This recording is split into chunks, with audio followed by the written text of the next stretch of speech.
Okay, looks like me then, doesn't it, I suppose?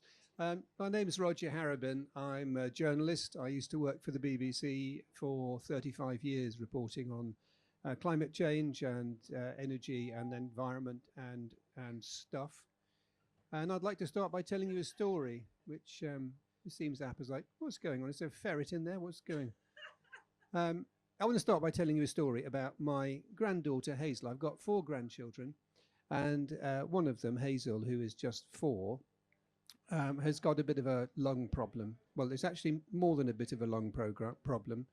My wife and I had gone to the south of England for a few days on holiday, and as soon as we'd driven there, it was a 5-hour drive, we got a call to drive back 5 hours because James, my son, said that Hazel, his daughter, my granddaughter, had been taken to hospital, unable to breathe. Air pollution was high at the time, and it was a hot day. We couldn't definitely ascribe it to those things, but she was taken into her local hospital and immediately put in an ambulance to go to Great Ormond Street Hospital, which is the UK's premier children's hospital. By then, she was put on a life support machine, tubes everywhere, completely knocked out for 3 days. When she came out, and she did come out, you couldn't contact her. She wasn't there. You could put your hand in front of her face, and there would be no eye movement. You could talk to her. She would say nothing. And a friend of ours who is an anaesthetist, a pediatric anaesthetist, said that he feared that she might be brain damaged by all the anesthetics. Anyway, another day went past. Had several conversations with my son about what would it be like having somebody in the family with severe brain damage. And it wasn't a very good time. Then we put her in a wheelchair and got permission to put her in a wheelchair and take her out for a walk. And we took her out for a walk. And suddenly she said, "Grandma's bicycle," just out of the blue. And we just wept with relief, just the thought that she would say anything at all. And I tell that story to investors in the city, to energy experts and what have you. And whenever I tell that story, people come up to me and say, "Okay, I get it. I get it for the first time. I never really got it before." The last time I told it, extraordinarily, she had been taken into hospital again, but not so bad this time. She had been taken to hospital again concurrently with the conference that I was running. And in the last minute, I mean, literally the last minute of the conference, when I was just wrapping up, my phone rattled in my pocket. And you would never answer a phone while you're on a panel, but something compelled me to. And I picked it out and I said, "Just want to tell you this, Hazel is out of hospital and she's playing with her toys." And people were just leapt up and were cheering, and people in the front row were crying. It was, and loads of people again came to me and said, "Okay, I get it." So that's what this panel is about, how we can tell stories, how we can harness partnerships to expand the voice of stories. The power of storytelling lies in that ability to connect people and inspire change. And hopefully, if we can make partnerships, that message will become even more powerful. So far, the Joint SDG Fund has reached 188 million people globally for social protection services, working with 119 countries and using examples of some of the most vulnerable people to tell stories about the impact on the ground and hopefully lure in more of the private sector. So we've got a very good panel today, starting with Anne-Marie Ho, who is Executive Director for UN Office of Partnerships. Anne-Marie, tell us. Oh, apparently you're on that one. If that's too long a stretch, or if it looks like a bondage exercise, then you can always have mine.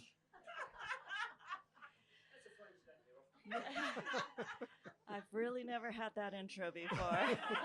I can seriously say that. And you may never have it again. Yes, please. I love how you started and talking with us about your story and your because I think the best stories fill a void that we don't always know that we have. There's a gap somewhere, and I think that's also true with partnerships. There's a gap, and the best partnerships are ones that recognize there's a gap and say, "Okay, I'm going to be brave enough, and I'm just going to go out there, and I'm going to try to see if we can bridge this gap." And I see that a lot at this conference. There are gaping gaps, if you can even say that, on a lot of the different issues. But I see there's so many people who want to build bridges. And I think the bridges are built with storytelling, they're built with trust. And the way to get trust is to have these kinds of conversations, to be open and genuine. And we noticed this at the UN General Assembly. The United Nations had been pretty much closed during the General Assembly time for the last 3 years because of COVID. And this idea of when we come together at the UN, and I love it because the Deputy Secretary General, my boss, Amina Mohammed, often says that the UN is the global town hall and we are a global village. And I really think that's true. It's where we come together. We come together here at the COP as a global village. And the idea is that when it's all set up for governments to talk to governments and private sector to talk to private sector, civil society to talk to civil society, you don't get to build those bridges. But how do you do that? How do you break down those barriers? I think we all have to be brave and convene and say, hey, reach across and say, I would love for you to be. I think what you're saying makes a lot of sense. I think we can build on this. And if we bring enough people together, where we bring the policymakers with the scientists, with government, with the private sector, and the advocacy, and frankly, the accountability of the civil society, when we come together and we convene, those kinds of conversations, we understand each other better coming from them. And then hopefully we can take all of these stories, all of the data, and move forward together, because we can't do it alone. Not one of these issues that we're trying to tackle here at COP28 can be done by any one sector. It's going to require all of us. I mean, the words are very fine. We've heard them before. It's very, very difficult translating words into reality. Well, thankfully, I've got the Secretary General has the biggest voice on climate right now. Phase out fossil fuels, and he's very adamant that we stick to these principles, the ones that we know that are going to get us to be able to keep the promise of 1.5. I think having that behind us, having the data and the science behind us, keeps us moving forward, keeps us unafraid to continue to advocate and amplify what we think needs to happen in order for us to do that as a whole of society. Do you think it's possible to carry people along with the 1.5 story? I know the Secretary General has tried very hard, and goodness me, has been very, very outspoken. I don't know who writes his speeches, but they have to reach for new hyperbole every time because the climate's getting worse and worse. I'm just wondering how you carry people along with the 1.5 message when some people are saying actually that ship has already sailed. It's stories like you just told. Everyone has a granddaughter, a sister, a brother, a mother, a father who's been affected by climate crisis. And if we have to keep all of these stories with us. Anytime we feel like we're about to give up, or anytime we're facing someone who's got a barrage, this onslaught that you're feeling overwhelmed, I think you have to keep those stories with you, those lived experiences, the data, and stand firm and then move forward. And what about stories with the SDGs? Because very often they get pushed to one side. I mean, myself, with the BBC, as I say, I was 35 years there, and I was promoting climate change very heavily as a story because it was a very difficult one for editors to understand how important it was. They didn't kind of get it, but that part of the response to that has been, I think, diminishing interest in SDGs. I think just the opposite. Good. I really do, because you quickly realize when you're talking about climate change, and maybe you're saying climate change and the SDGs. Well, climate change is part of the SDGs, and you quickly realize if we don't care which door you come into the SDGs. You can come in on gender, number 5. You can come in on 13. Once you get through those doors, you realize they're all so interconnected that you can't do one without the other. And I heard a great line: we can't choose between people and planet. We can't. We have to go together.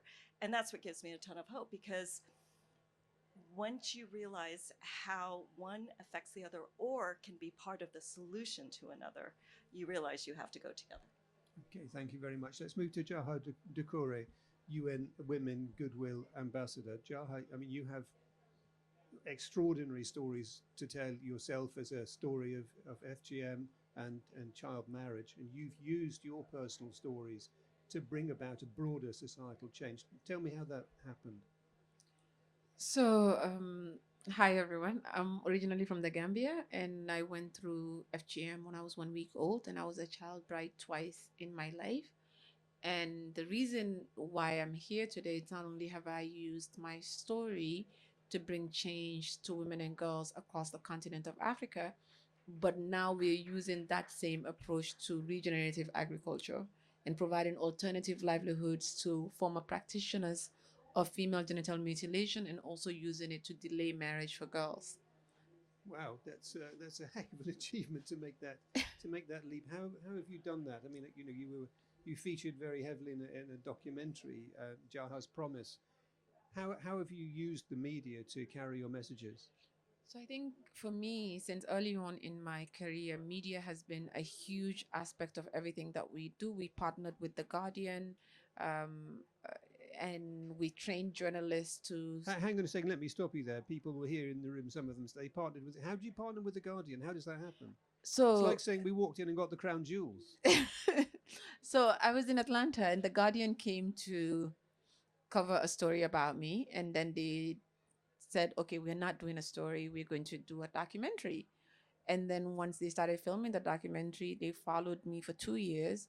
And I used journalists at The Guardian, since they were filming the documentaries, to train other journalists in the Gambia to do investigative journalism and cover human interest stories and survivors. So that's how that partnership came about. That's pretty amazing. Okay, that's, that's a good frame, good round of applause for that.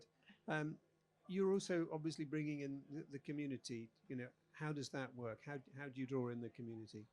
So I think for me, I agree with what Anne Marie said when she said all the SDGs are connected, and I think that's how we should look at this, right? And for a while, I was not a fan of the SDGs because I felt like we had the Millennium Development Goals.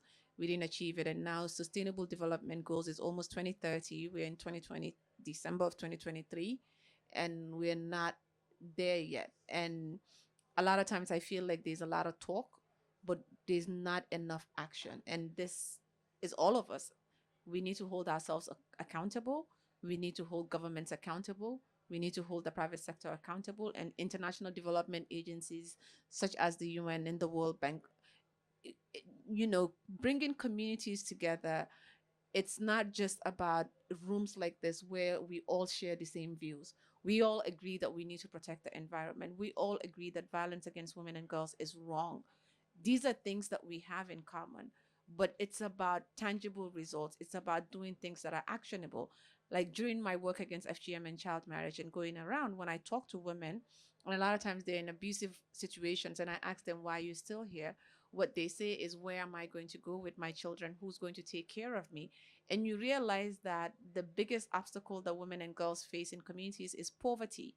And being from the continent of Africa, training women in agriculture, upskilling and reskilling is a solution that we should invest in. I'm here because someone invested in me. I'm here as someone who was a child bride twice in my life, and 650 million women alive today were child brides. But a lot of them don't get the opportunity to sit in front of you, sit in places like this, and have the kind of platform that I do. But it shouldn't be just one Jaha. We should invest in millions of Jahas so that this problem doesn't continue. I think it's unlikely that there are millions of Jahas out there, I frankly. I'm just wondering how, you talk about the need to tell stories to different people, different groups of people, not just preach to the choir or the converted. How exactly do you do that? I mean, as a journalist myself, I joined the BBC because I had been working for a number of right-wing newspapers who put a spin on everything that I wrote. So an anti-women spin or anti-race or some sort of racist spin. Or there was always some spin on it. And then I joined the BBC thinking, okay, I can reach a broad audience here, um, and tell them what I think is the truth of the stories that I'm reporting. Since then, the media has fragmented. The BBC is not really nearly as impressive as it has been. at holding audiences, and we're losing audiences to other places, into fragmented areas of the public. And I'm just wondering how you get round that, how you get in to talk to people who are not interested, or who come up on a different website or what have you.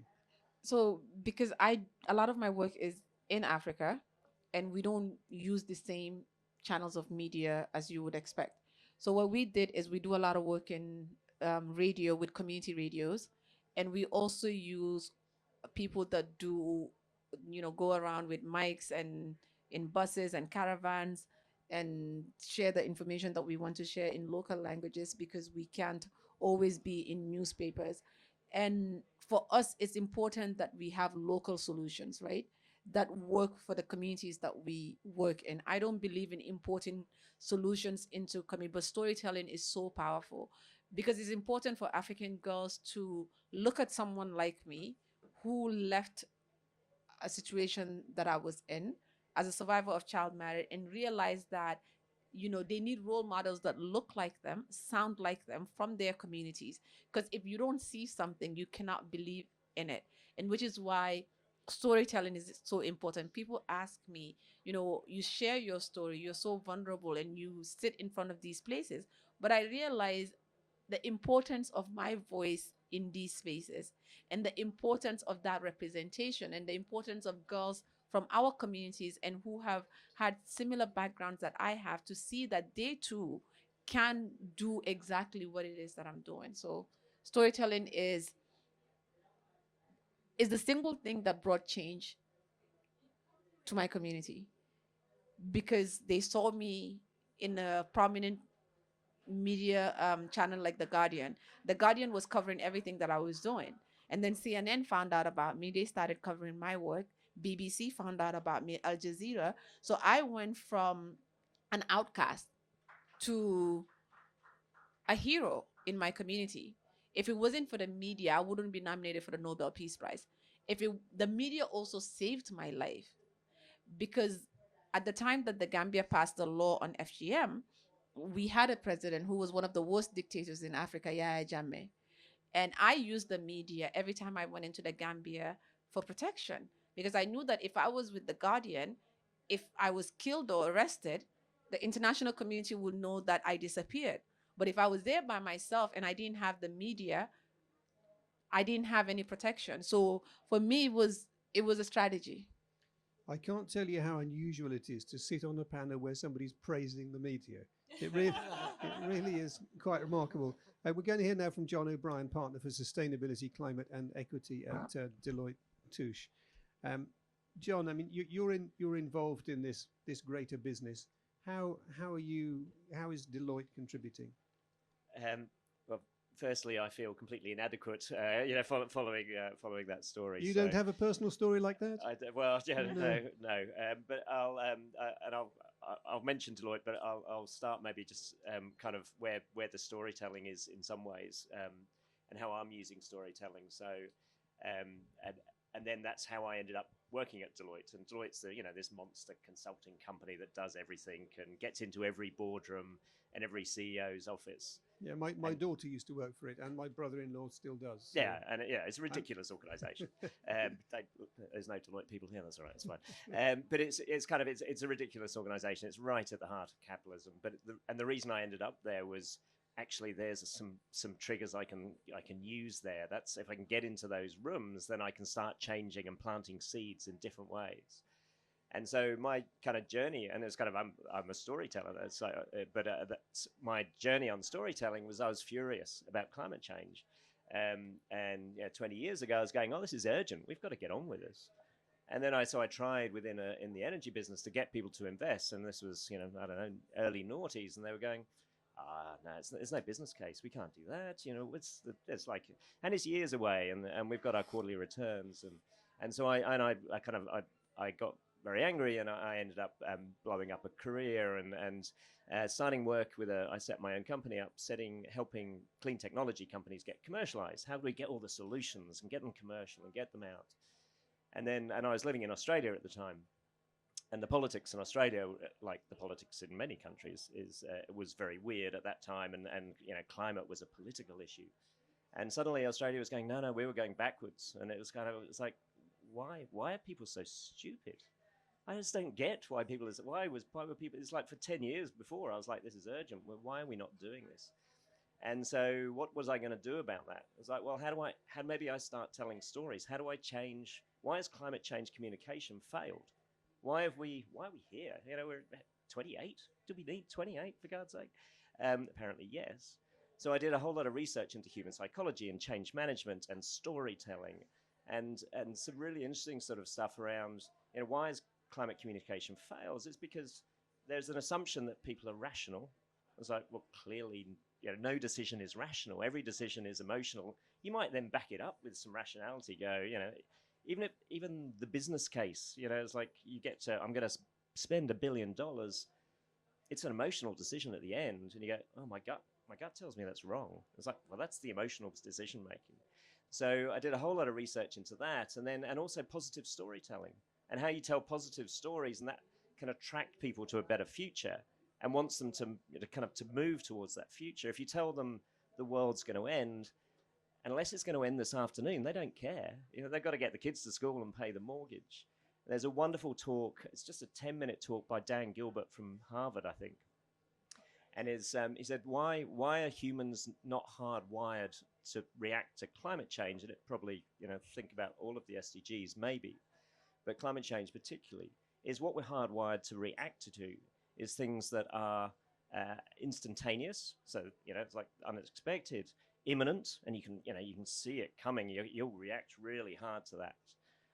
If it's intentional, if someone's trying to hurt you, we will react to that. Or if it's immoral, whatever immoral might mean, you know, in that country and in that time, and that changes. But if any of those four things, we fight, you know, we will go to war on that. But climate change, unless you happen to be in Kiribati, maybe, doesn't trigger any of those. And it's, you know, we sit in our, you know, in our nice little rich worlds, and climate change is just a bit sad. So positive storytelling can change that.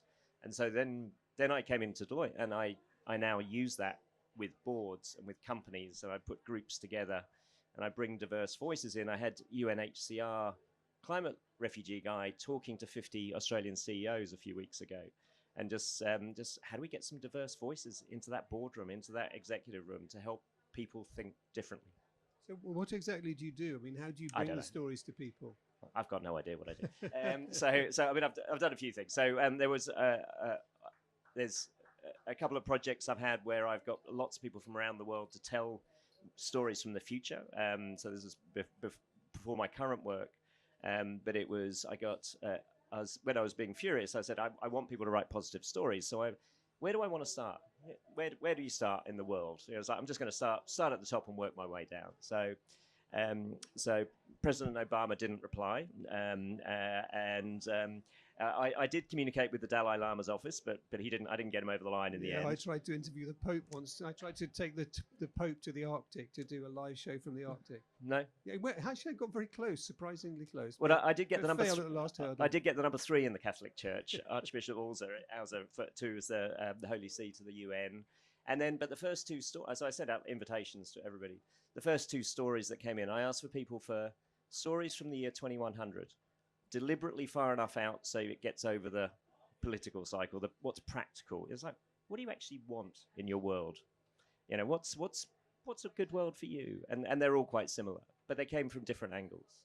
And the first 2 stories that came in, and it had to be 200 words, so had to be, which was a really good way to sucker people into writing it, because they think 200 words is easy. And as a journalist, you know that's not right. And it had to be sitting in the year 2100, looking out the window at the world today, or telling us the journey of looking back and how did we get here. And the first 2 stories that came in one was from Mary Robinson, the most beautiful story, and it wasn't even 200 words. It was like ridiculous, and Christiana Figueres, and then a whole lot of other people, and it was just like, and then I sort of basically got people everywhere to tell stories, and it was like, what's good for your community or your school or your whatever it might be, your family, and then I did another project on how do we build the foundations? What do we need to stories from 2030 around what did we do in the first decade to build the foundations to get to that better world? And so so that's what I do. But then what I do with the companies now is backcasting is a really interesting technique. So you get people in a company to say, right, now tell me about your company in 2035 or 2030. And suddenly it engages the right brain, and they start being creative, and they go, oh, it's great, we're going to do this, and it's great, and we'll, our people, everyone will be happy, we'll do this. And then you go, okay, well, let's work out how we got there. That's what you're saying.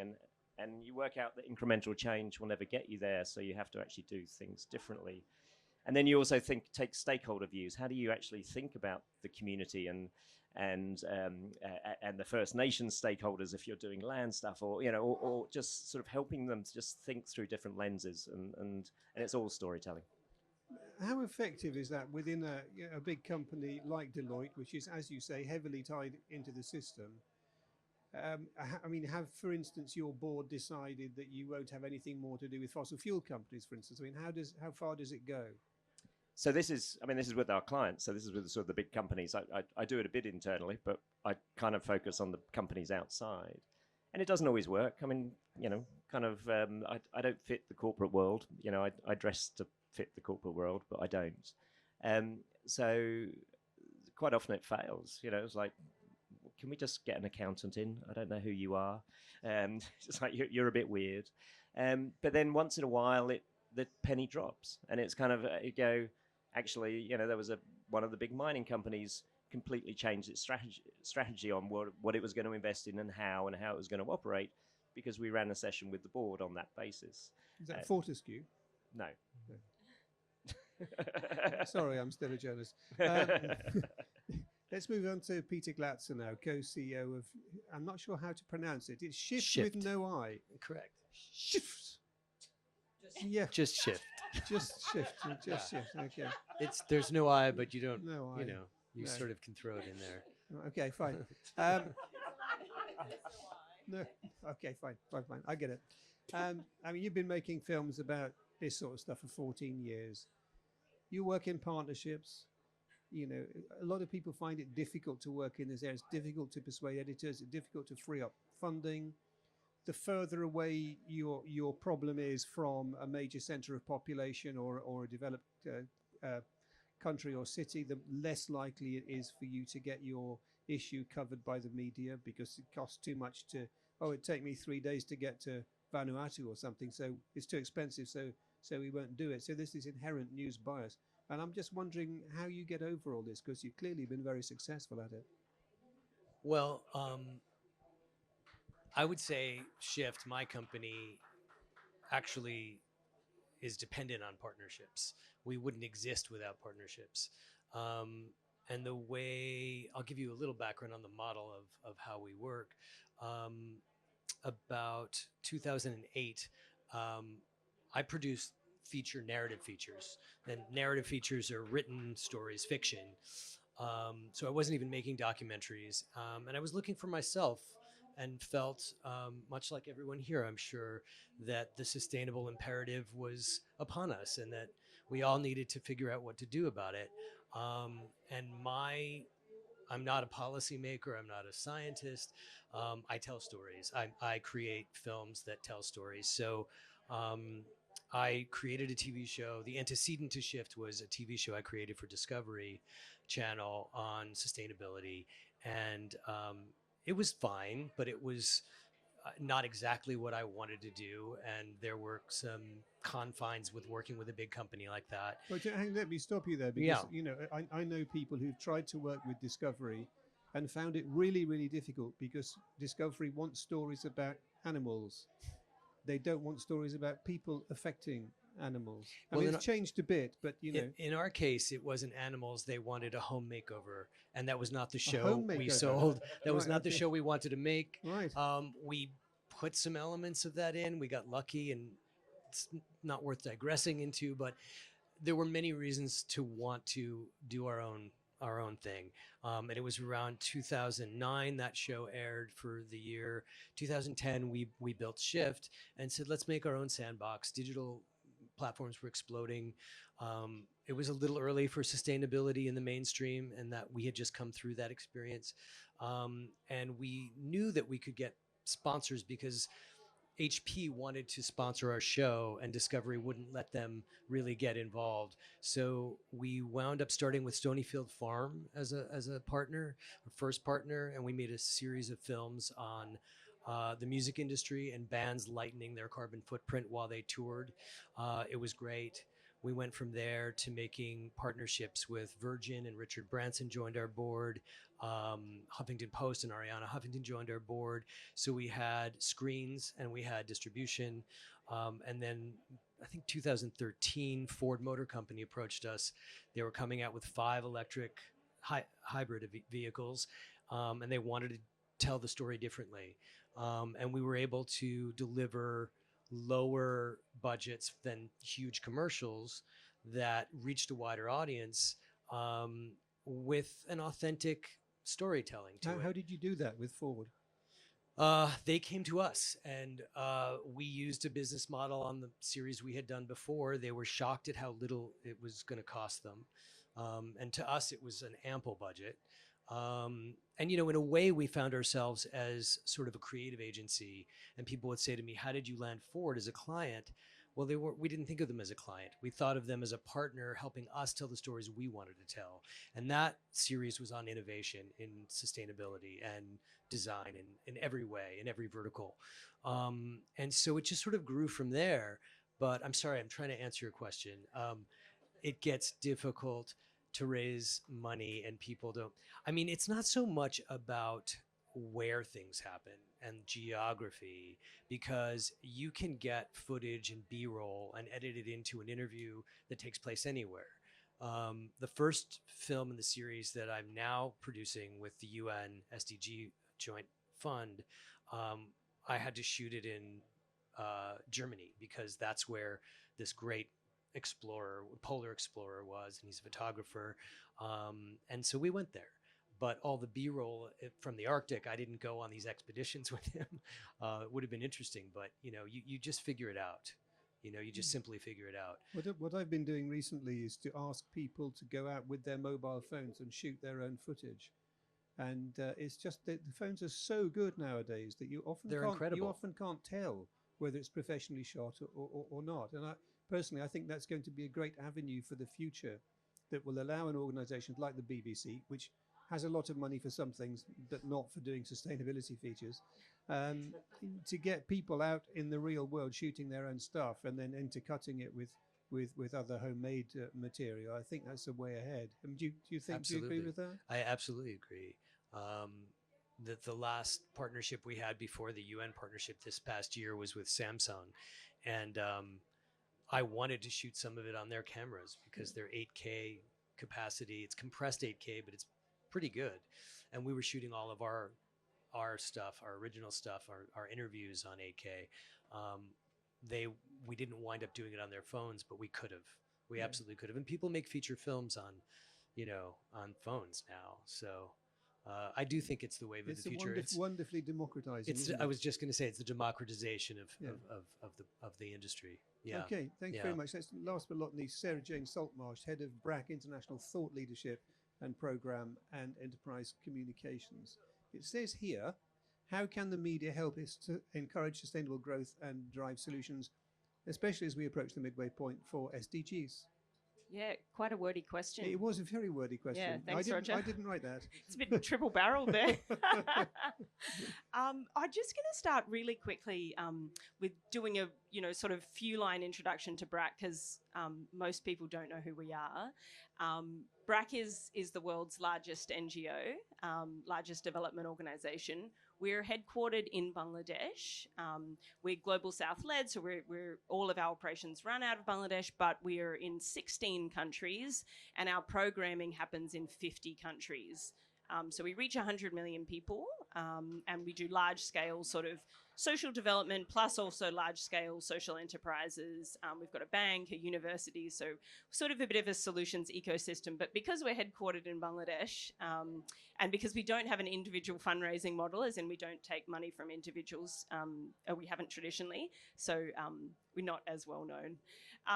So I think I wanted to kind of go back to some of the points that particularly you were making, Anne-Marie, in terms of, and you were discussing, Roger, whether or not the SDGs are possible, and just to share, some of the experiences from Bangladesh. I mean, one of the things I think it's really important is that sense of ownership, and I think a couple of us, touched on that, in that we've got ownership in sort of within the NGO spaces, and within some private sector, but one of the things that we noticed particularly, I mean, I think we can draw a whole lot of lessons from the COVID experience, but one of the big things was that we really had everybody coming together.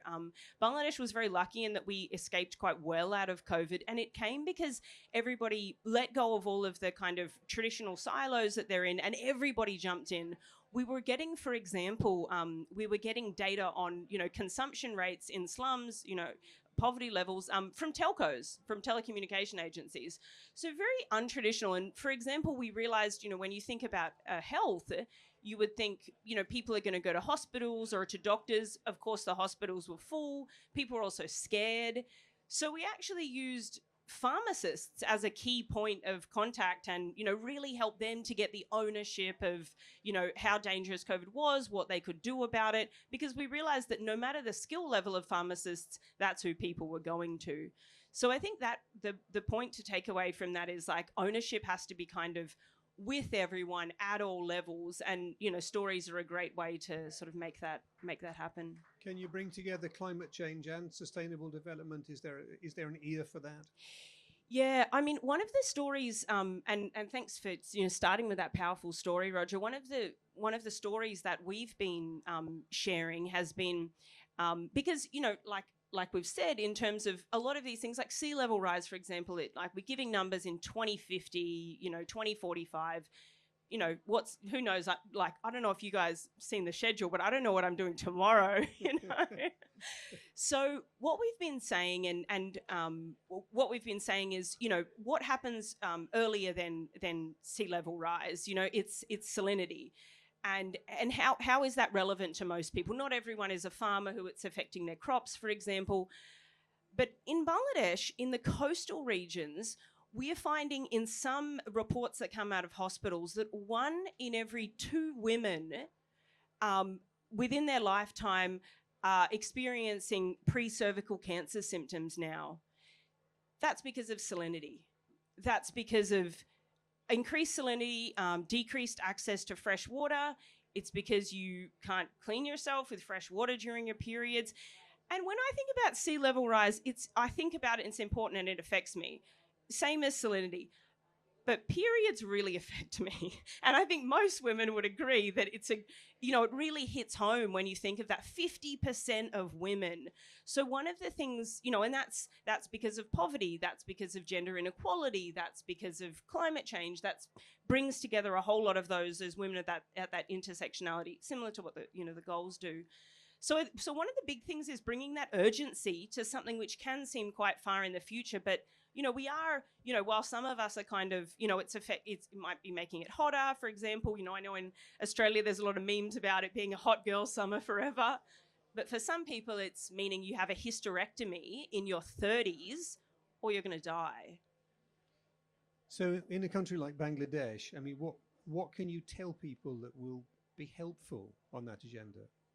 Yeah, so it's difficult because you also obviously you don't want to cause fear, right? So there's always that concern. But to be honest, in what we see, so I live in Australia now, but I lived in Bangladesh for 10 years prior to this.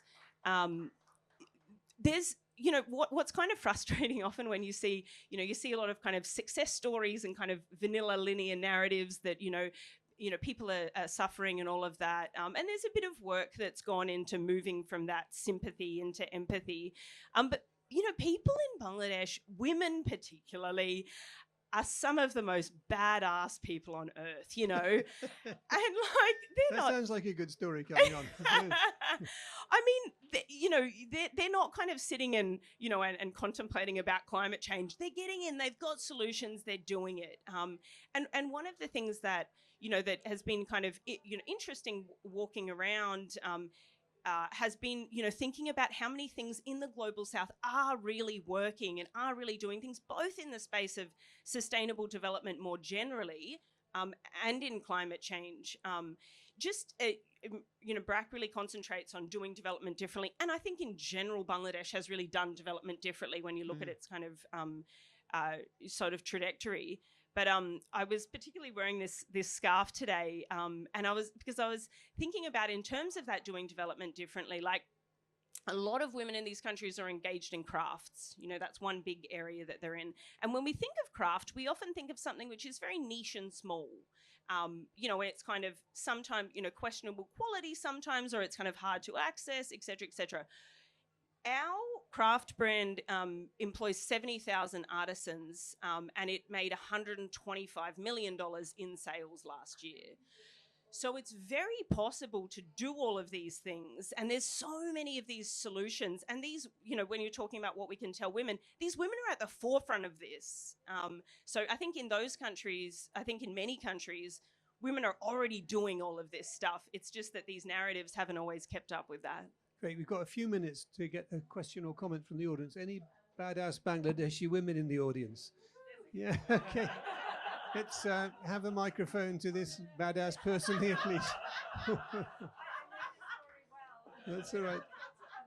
Do we have a microphone or not? No, well, it was good. We haven't got a microphone anyway. So, Mrs. Badass in the middle. So, tell us your name and where you're from and what you do. Thank you. Thank you. Marielos Peñaclaros, among other things, co-chair of the science panel for the Amazon. Thank you very much for all the presentations and the stories. I was wondering the following: if emotions tell stories, if positive narratives are important, why don't we see that more often?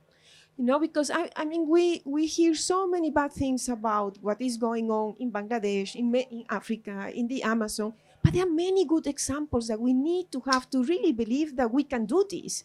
So why is that not the case? Anne-Marie, do you want to have a go at this? Okay, why? Okay. Okay. So, you know, I've just written a piece for The Guardian about trying to find a new vocabulary to deal with climate change, a vocabulary of hope and ambition. But the problem is, from my point of view as a journalist, I see other stories coming out like the one today on tipping points on Earth, which could cause catastrophic failure of climate systems over a really rather short period of time. And it's really difficult to write positive stories without them seeming a bit odd. But I mean, recently the BBC reported, or tried to report, so the correspondent, I won't say who it was, tried to report on a very alarming story about climate change. And on a day when Hamas was big in the news, and when Ukraine was big in the news, and the editor said to him, have you got filming of positive solutions on climate change? And the guy said, well, no, the story's just dropped. And the editor said, okay, I am not going to run this story unless it's got a positive element. Otherwise, people will just throw themselves out of the window with Ukraine, the Gaza, and now the climate. So it's not an easy situation. Now to you. It's really tough. As a former journalist, there was, you know, the idea that if it bleeds, it leads. And that was just a horrible idea to go behind. And increasingly, the time you have to tell a story on news is, you know, you were expected to do a 1-minute story, an intro and an outro in less than 30 seconds. What can you say in that amount of time on these really complex issues? And so that's why we really do need all of us to be storytellers as we're talking, and to give us the time. And if you're ever asked to listen, to really give the time to listen. Because these are not short stories. They can be, but they do take a moment, and they do take a moment to digest and to think about. And the other thing is really think about the bad stories, taking a moment before you forward them on, so that what we're forwarding on are the good solution stories, and that people have more time for those. I'm very sorry to say that we have been called time is up. So I guess time is up. Unless I can have another, can we have another comment or not? Who are the bosses here? Yeah, I was just going to add to that. It's like, so I mean, I think it can be really hard to tell positive stories of today. I mean, there are plenty of positive stories of today, which is why sometimes telling the positive stories of where we're heading, giving a North Star, actually is some ways better and can be more engaging. And there's lots of get a lot of people talking to me about how well, we're going to miss 1.5. It's terrible. It's like let's just give up. And my response is, well, I'd much prefer 1.52 to 1.54. That'll save 10 million lives, whatever number of lives it is. So why would you stop? So because there is that better world. You tell the story of the better world, and that's where we're going to go. And that's what we need to do. A message of hope to end with. Let's give our panel a nice round of applause.